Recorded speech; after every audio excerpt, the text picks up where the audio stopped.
जोहार झारखंड। आज जो जेपीएससी का रिजल्ट क्लियर हुआ है 2 दिन पहले, उसी मामले में हम लोग घूम रहे हैं हजारीबाग में और सबको बधाइयाँ दे रहे हैं। बधाइयाँ देने में खुशी होती है हमको भी और देखने में आपको भी खुशी होती है। तो आज हमारे साथ एक और अभ्यर्थी हैं जिन्होंने जेपीएससी रैंक 49 आपका है। आपका नाम क्या हुआ, परिचय क्या हुआ, सब दर्शकों को बताएं। मेरा नाम अंशु कुमारी है। मैं हजारीबाग के कुर्रा की निवासी हूँ। तो अंशु जी, मेरा सबसे पहला सवाल आपसे ये रहा कि अगर जैसे जिस वक्त आपका रिजल्ट आया, उस समय आपकी भावनाएं क्या थी, कैसा महसूस कर रहे थे आप? उस समय मतलब सडनली तो कुछ समझ भी नहीं आता है। जब रिज़ल्ट आता है तो लगता है कि चलो जिस चीज़ के लिए मेहनत किया वो हो गया। तो घर में सब लोग बहुत खुश थे, भावुक थे। तो यही माहौल था, दोस्त, परिवार, मेरे पापा बहुत भावुक हो गए थे। आपके पापा जो है पेपर बांट बांट के आपको पढ़ाएं, बहुत मेहनत किए और उनको भी तहे दिल से धन्यवाद कि आज हजारीबाग में आप दूसरी नंबर पर हैं। शायद पहली नंबर पर पूजा जी हैं जिनसे कल हम लोग मुलाकात किए थे, और ये दूसरी नंबर पर हैं। पूरे झारखंड में 49 रैंक है, गौर से सुनिएगा, और हजारीबाग में दूसरा रैंक है इनका। तो आपको बहुत सारी बधाइयाँ। और तैयारियाँ करने में क्या समस्या आई? मतलब कभी कभी होता है कि अचानक से मन टूट जाता है, तो कभी ऐसा हुआ कि आपके साथ कि लगा कि अब सब कुछ छोड़ देना चाहिए, पढ़ाई लिखाई सब कुछ? कई बार ऐसा लगा, लेकिन चूँकि मैंने पापा को देखा है हमेशा काम करते हुए, तो उनसे बहुत ज़्यादा मोटिवेशन मिलता था। मेरे पापा ने मुझे बहुत मोटिवेट किया। वो हर रोज़ गर्मी, ठंड, बरसात, हर दिन वो पेपर देने के लिए निकल जाते थे। तो उनको देख के लगता था कि हमें भी अपनी पढ़ाई को नहीं छोड़ना चाहिए। तो कभी डिमोटिवेट भी होती थी तो उनको देख लेती थी। इसके अलावा जब पढ़ाई के टाइम में कुछ सब्जेक्ट को लेकर डिमोटिवेशन हुआ तो मैं एक इंस्टीट्यूट से जुड़ी थी, कॉग्निजेंस आईएएस नाम है उनका। तो उससे मुझे बहुत ज़्यादा मोटिवेशन मिलता था। वहाँ पे रेगुलर टेस्ट देना, तो टेस्ट की वजह से मैं लगता था कि टेस्ट देना है उसके लिए भी पढ़ना है। तो उससे मुझे काफ़ी हेल्प हुआ। तो कितना देर तक पढ़ाई करती थी आप? जैसे कि सब बोलते हैं कि हम खो जाते थे, तो कौन सा ऐसा विषय रहा आपको जिसमें बहुत इंटरेस्ट था, जिसको पढ़ने पर ऐसा लगता था कि बस ये यही किताब मेरा है और हम इसका है, इसके आगे हमको कुछ नहीं करना है? कौन सा विषय में आपको सबसे ज़्यादा रुचि रहा? सर, मुझे हिस्ट्री सबसे ज़्यादा पसंद था। हिस्ट्री और पॉलिटी पॉलिटी पे पढ़ने में मुझे लगता था कि नहीं, बहुत इंटरेस्ट आता था पॉलिटी और हिस्ट्री पढ़ने में। तो ये दोनों सब्जेक्ट मेरे फेवरेट रहे हैं। और कितने घंटा पढ़ाई करती थी? जैसे कि पूरा दिन भर पढ़ती थी, या फिर मन पर डिपेंड करता था कि आज कम पढ़ते हैं कल ज़्यादा पढ़ते हैं, ऐसे, या फिर कोई रेगुलर रूटीन मेंटेन करना पड़ता है जेपीएससी निकालने के लिए? सर, हर एक एग्ज़ाम के लिए रूटीन चाहिए होता है, तो वो एग्ज़ाम पर डिपेंड करता है। तो जेपीएससी के लिए आज सच कोई रूटीन नहीं है। जैसे कि स्लॉट में डिवाइड कर दिया हमने अपने टाइम को। मॉर्निंग में 2-3 घंटे पढ़ लिए, फिर ब्रेक लिया। तो इस तरह से फिर दोपहर में कुछ ब्रेक लेकर के पढ़ा, नाइट में पढ़ा। तो इस तरह से ब्रेक लेकर के ऑन एन एवरेज 8-9 घंटे रेगुलर के। और कंसिस्टेंट रहना बहुत ज़रूरी है एग्ज़ाम में। जैसे हर इंसान के लिए रोटी कपड़ा मकान जरूरी है, वैसे ही कहीं ना कहीं अभी शिक्षा का महत्व बहुत ज़्यादा हो गया है। पूर्व समय से भी और अभी के समय में भी शिक्षा का महत्व बहुत ज़्यादा है। तो आपको क्या लगता है कि झारखंड के शिक्षा नीतियों पर कहाँ कहाँ बदलाव होना चाहिए? सर, झारखंड की शिक्षा नीति एक बेसिक चीज़ है किसी भी स्टूडेंट के लिए। तो शिक्षा ऐसी होनी चाहिए जिससे कि वो आगे डेवलप कर सके। अब यहाँ के लोग पढ़ते तो हैं, शिक्षा अगर कोई ले भी ले, सरकारी स्कूल से पढ़े या प्राइवेट स्कूल से पढ़े, वो शिक्षा अगर ले भी ले तो आगे जाके आपकी परीक्षा नहीं होती है। परीक्षा समय से ना होना एक बहुत बड़ी वो चीज़ है जिसकी वजह से अनएम्प्लॉयमेंट रेट आपका बढ़ रहा है स्टेट में। और झारखंड के कहीं न कहीं गरीब होने के पीछे भी यही रीज़न है कि यहाँ के जो युवा हैं, वो अपने फुल पोटेंशियल से काम नहीं कर पा रहे हैं। तो अगर शिक्षा के बाद एग्ज़ाम सही टाइम पे हो, जो भी आपकी कैलेंडर जारी होती है, समय से एग्ज़ाम होना चाहिए। अगर एग्ज़ाम हो वो फेयर तरीके से हो, ताकि उसमें किसी तरह का कोई केस ना हो। जैसे कि हम लोग एग्ज़ाम्पल देख सकते हैं 6th जेपीएससी, जो कि बहुत लंबे टाइम तक उसका प्रोसेस चला और अभी भी उसका केस कहीं न कहीं सुप्रीम कोर्ट में है। तो ये सब चीज़ों को ध्यान में रख के और रेगुलर एग्ज़ाम होना चाहिए एटलीस्ट। अभी तक हम लोग का केवल 7 to 10 जेपीएससी एक साथ हुआ। तो जब से झारखंड बना है तो कुछ भी अगर हो तो रेगुलरिटी से एग्ज़ाम होनी चाहिए। तो यही सब चीज़ें हैं साथ। झारखंड में शिक्षा होता है लेकिन परीक्षा नहीं, और परीक्षा भी हो जाता है तो फिर आपको आंदोलन करना पड़ता है, और आंदोलन ऐसा कि समाहरणालय के सामने बैठ के और 100 दिन से ज़्यादा आंदोलन करने के बाद कोई एमएलए आते हैं, विधायिका आती है और आश्वासन दे के चल जाती है कि 15 दिन में ज्वाइनिंग हो जाएगा, लेकिन आज तक उन लोग का ज्वाइनिंग नहीं हुआ। झारखंड आज पीछे है। सब बोलते हैं कि झारखंड के पास सोर्स नहीं है, लेकिन मैं सबको बताना चाहूँगा कि सबसे पहला स्टील फैक्ट्री झारखंड में लगा। टाटा जी झारखंड के हैं, और सबसे बड़े बिजनेसमैन भारत के रतन टाटा जी हमारे झारखंड से हैं। फिर भी आज झारखंड कहीं ना कहीं गरीबी के मामले में सबसे पीछे है। तो क्या रीज़न है कि आज भी हम लोग इतने गरीब हैं 22 साल हो जाने के बाद भी? सर यहाँ पे झारखंड में पॉलिटिकल इनस्टेबिलिटी काफ़ी है, और इसके साथ साथ में शिक्षा का जो लेवल है हमारे झारखंड में वो भी बहुत ज़्यादा अच्छा नहीं है। अगर हम लोग देखें तो डिजिटल इंफ्रास्ट्रक्चर जो है या फिर एजुकेशनल इंफ्रास्ट्रक्चर जो हम लोग बोलेंगे, तो स्कूल में हम लोग बात तो करते हैं कि डिजिटली एजुकेट करें लोगों को, बट यहाँ पे लोगों के पास कंप्यूटर लैब नहीं है सरकारी स्कूल में। तो हम लोगों को अदर स्टेट में जहाँ पे भी शिक्षा का मॉडल अच्छा है, जैसे एग्जांपल में हम लोग दिल्ली देख सकते हैं, तो वहाँ का सरकारी स्कूल से प्रेरणा लेकर के उतना नहीं, लेकिन हम लोग कुछ हद तक अपने स्कूल को अच्छा कर सकते हैं, सरकारी स्कूल को, ताकि हर एक युवा यहाँ पे पढ़ सके। इसके साथ में अगर हम लोग गवर्नमेंट के द्वारा जो भी नौकरी है या एम्प्लॉयमेंट है वो आगे नहीं हो पा रहा है, तो हम लोग को यहाँ पे प्राइवेट लोगों को प्रमोट करना चाहिए। तो प्राइवेट एम्प्लॉयमेंट भी हम लोग यहाँ पे प्रमोट कर सकते हैं, साथ में डिजिटली कुछ स्किल्स को अच्छे से प्रोवाइड कर सकते हैं ताकि उनका जॉब हो सके। तो इससे हम लोग गरीबी में थोड़ा सा कम होंगे, मतलब जो हमारा रैंक सबसे आगे है गरीबी में वो थोड़ा सुधरेगा। शिक्षित होने के बाद भी जहाँ की आईएएस ऑफिसर ही घोटाला कर देती है, तो क्या कहना चाहिएगा? शिक्षा ज़रूरी है, ये बात सभी जानते हैं, लेकिन नैतिकता में कहीं ना कहीं झारखंड के लोगों में, और झारखंड में सब सोचते हैं कि कोयला से पैसा कमा के और उसी से हम खा लेंगे, लेकिन कहीं ना कहीं झारखंड के बारे में कोई सही नहीं सोचता है। तो जो घोटाला करते हैं और जो घोटाला हो रहा है उस पर जब आप अफसर बनेंगी तो क्या करने की कोशिश करेंगी?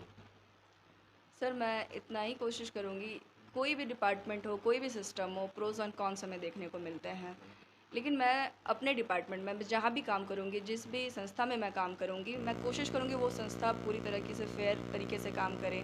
मैं अपने आप में वो बदलाव लाना चाहूँगी कहीं ना कहीं, क्योंकि हम देख रहे हैं कि कुछ ऑफिसर्स अच्छे भी हैं देश में, जिसके बदौलत देश अभी आगे बढ़ रहा है, तो हमें भी उसी प्रकार से आगे बढ़ना चाहिए। एक कहानी मैं आप लोगों को सुनाना चाहूँगा। एक अंग्रेज जब हमारा देश आज़ाद हो गया था तब घूम भ्रमण करने के लिए भारत आया था, और भारत से जब वो वापस लौटा तो उससे मीडिया ने सवाल किया कि आप भारत में ऐसा अद्भुत चीज़ क्या देख लिए? तो वो कहता है कि मैंने भारत में भगवान देखा है। और जब उससे मीडिया सवाल की कि भगवान कहाँ देख लिए आप, तो बोला कि वहाँ कोई कर्मचारी और कोई नेता ईमानदार नहीं है, वो देश जो है वो भगवान का भरोसे ही चल रहा है। तो ये देश भगवान के भरोसे चल रहा है, झारखंड भगवान के भरोसे चल रहा है।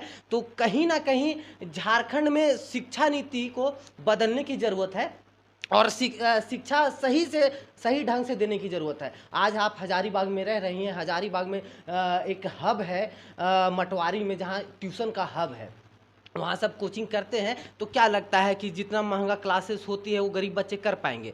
और अगर वो नहीं कर पाते हैं तो सरकारी स्कूलों का विकास कैसे करवाना चाहिए? सर इस पे तो गवर्नमेंट को काफ़ी ज़्यादा ध्यान देना चाहिए सरकारी स्कूल पे, क्योंकि सच में सारे बच्चे जहाँ का सरकार, जहाँ का शिक्षा मंत्री खुद शिक्षा मंत्री बनने के बाद 12th देता है, वहाँ हम सरकार से क्या ही उम्मीद करेंगे? हमको उनसे उम्मीदें नहीं हैं, हमको अफसर लोग से उम्मीदें हैं।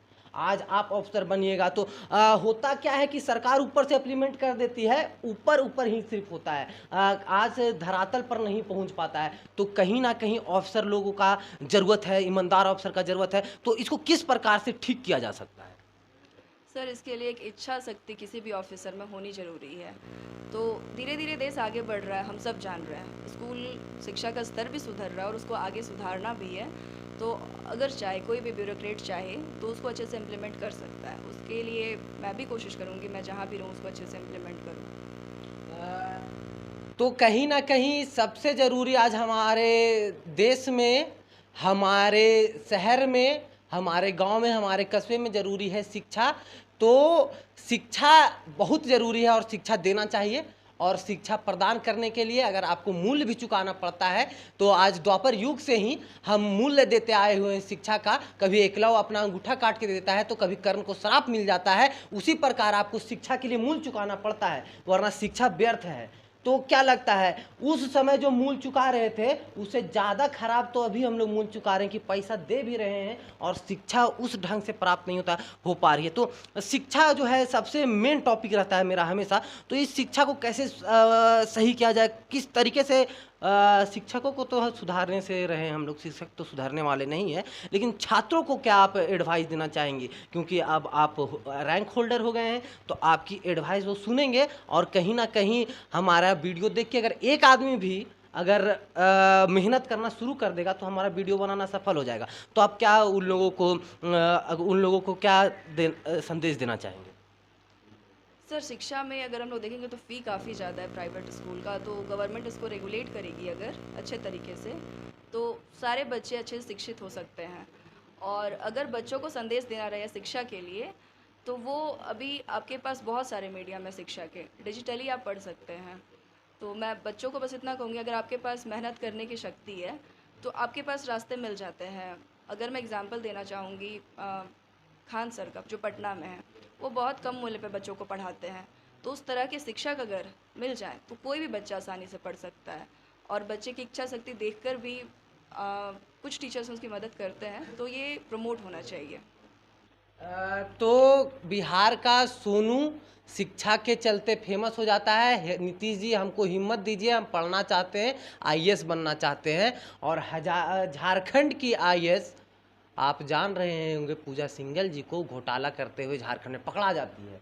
तो इतना पढ़ा लिखा होने के बाद भी एक आदमी अगर घोटाला करे तो क्या लगता है उसके अंदर क्या चीज़ की कमी है कि वो घोटाला कर रहा है, चाहे घूस ले रहा है, समाज को भ्रष्ट कर रहा है? सर अगर आप सिस्टम में देखें तो ये होता है, आप 100% ईमानदारी चाहें तो वो पता नहीं होना चाहिए लोगों के अंदर, बट अगर नहीं है तो हम उसके लिए कुछ कर नहीं सकते हैं। ईमानदार आईएएस भी हैं कई सारे, मैंने भी देखा है असम में एक आईएएस है वो बहुत ईमानदार है, उनके बारे में मैंने पढ़ा है। तो हर जगह कुछ प्रोज है कॉन्स हैं, उनको लेकर के चलना पड़ेगा और मैं कोशिश करूँगी कि मैं ईमानदारी के साथ काम कर सकूँ। झारखंड में सबसे ज़्यादा खनिज है, आपको पता होगा। सबसे ज़्यादा खनिज हमारे पास है। बहुत सबसे पहला स्टील फैक्ट्री झारखंड में लगाया गया। इसके पास इतना धन है कि ये पूरे राज्य को, मतलब पूरे भारत को साल भर तक खिला सकता है, साल भर का अपना कमाई से। लेकिन आज झारखंड गरीबी में दूसरे नंबर पर आता है। उसके कारण कहीं ना कहीं तो घूसखोरी है और बेईमानी है। तो बस हम आपसे इतना ही चाहेंगे कि जहाँ भी गरीब को देखे उसका मदद करें। और शिक्षा के प्रति क्या बदलाव करना चाहिए, शिक्षा नीतियों में क्या बदलाव करना चाहिए ताकि सबको रुचि आए और पढ़े और आप जैसे जेपीएससी यूपीएससी को क्रैक करें? सर शिक्षा के लिए अब एक डिजिटल मीडियम बहुत आगे बढ़ा है। तो गवर्नमेंट का जो पॉलिसीज़ है, न्यू एजुकेशन पॉलिसी को अगर आप देख ले तो इसका भी अच्छे से इम्प्लीमेंटेशन होना चाहिए। हम लोगों को सरकारी स्कूल पे भी ध्यान देना चाहिए कि वहाँ पे शिक्षा का स्तर सही हो। तो ये सारा जो चीज़ है उस पर ध्यान दे करके हम लोग आगे बढ़ सकते हैं। वो अभी डिजिटल एजुकेशन में बहुत आगे बढ़ रहा है हर एक लेवल पे। तो हम लोग प्राइमरी स्कूल से लेकर के हाई स्कूल तक लोगों को कनेक्ट कर सकते हैं, डिजिटली अवेयर कर सकते हैं। तो अवेयरनेस बहुत ज़रूरी है और पेरेंट्स का सपोर्ट हर एक बच्चे को कि मेरा बच्चा पढ़ के कुछ अच्छा कर सकता है, तो ये भी बहुत ज़्यादा ज़रूरी है। खाना 2 टाइम 3 टाइम हम लोग जो खाते हैं उसको 1 टाइम कम कर दीजिए, लेकिन बच्चा लोग को पढ़ाना ज़रूरी है, क्योंकि पढ़ेगा भारत तभी आगे बढ़ेगा भारत। मेरा सब आपसे बस आखिरी सवाल मेरा आपसे ये है कि आप जो अभ्यर्थी तैयारी कर रहे हैं उनको आप क्या संदेश देना चाहेंगे? मेरा बस यही संदेश होगा कि आप जिस भी एग्ज़ाम में लगे हों, आप उस एग्ज़ाम में कंसिस्टेंटली लगे रहिए। आप अपने पेशेंस को बना के रखिए। हो सकता है आप एक एग्ज़ाम में फ़ेल करें, 2 में फ़ेल करें, लेकिन अल्टीमेटली अगर आप लगे रहेंगे तो वो ज़रूर आप सक्सेस करेंगे। और साथ में पेरेंट्स भी, मेरे पेरेंट्स ने मुझे बहुत ज़्यादा सहयोग किया। तो पेरेंट्स के लिए भी ये रहेगा कि आप अपने बच्चे पर ट्रस्ट कीजिए। आज नहीं तो कल उनका सक्सेस हो जाएगा अगर वो लगे रहेंगे तो। आपका सक्सेस के पीछे, जो बोलते हैं कि हर सक्सेस के पीछे कोई लड़की का हाथ होता है, फिल्मों में देखे होंगे चाहे कहीं भी हमेशा बोल दिया जाता है। तो आज यूपीएससी रहे चाहे जेपीएससी रहे, झारखंड रहे या चाहे भारत का एग्जाम रहे, जहाँ भी देखा है लड़कियों ने ही झंडा गाड़ा है और लड़के क्या पता कौन सी निंद्रा में सोए हुए हैं, शायद आईपीएल में सट्टाबाजी करते हुए कहीं पकड़ा रहे हैं, नहीं तो कहीं ड्रीम 11 में सट्टा लगा रहे हैं। तो क्या कहना चाहेंगे आप, इसका श्रेय किसको देना चाहेंगे कि आप जो सक्सेस किए उसका श्रेय किसको देना चाहेंगे आप? मेरे लिए यहाँ पे मेरे पापा बहुत मोटिवेशन के फैक्टर हैं, मेरी मम्मी भी है, लेकिन मेरी जो बहन है उसको मैंने मेहनत करते भी देखा है, तो वो मेरे लिए बहुत ज़्यादा मोटिवेशन का फैक्टर है। वो मेरे से छोटी है, लेकिन भले मैं पढ़ाई में ज़्यादा मेहनत करती हूँ, लेकिन वो जिस फील्ड में है वो क्रिकेटर है।